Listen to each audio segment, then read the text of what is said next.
తమిళనాడు వ్యాప్తంగా హనుమత్ జయంతి ఉత్సవాలు వైభవంగా జరిగాయి. ప్రసిద్ధ హనుమాన్ క్షేత్రాల్లో స్వామివారు ఈ సందర్భంగా విశేష పూజలు అందుకున్నారు. ఇందులో భాగంగా కోయంబత్తూరులోని శ్రీ అష్టాంశవరద ఆంజనేయ స్వామి ఆలయంలో స్వామివారికి అర్చకులు మహాభిషేకం నిర్వహించారు. శ్రీ విశ్వరూప పంచముఖ ఆంజనేయుని దర్శించుకుని భక్తులు పరవశించిపోయారు.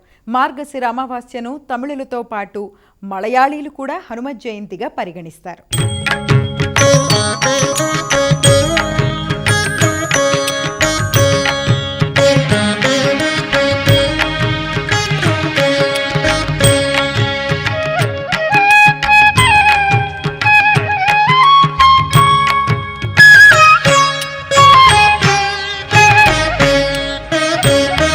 పంటూరీతి కొలువు ఇయవయ్య రామా,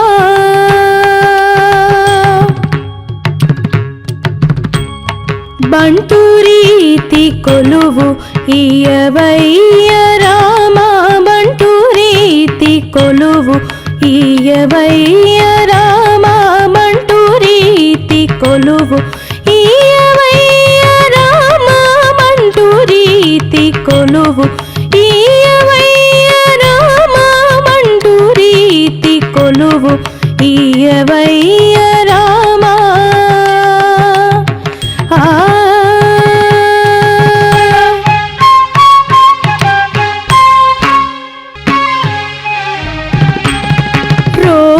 రోమాంచమానే ఘన కంచుకము, రోమాంచమానే ఘన కంచుకము, రామ భక్తుడనే ముద్ర పిళ్ళయో, రోమాంచమానే ఘన కంచుకము, రామ భక్తుడనే ముద్ర పిళ్ళ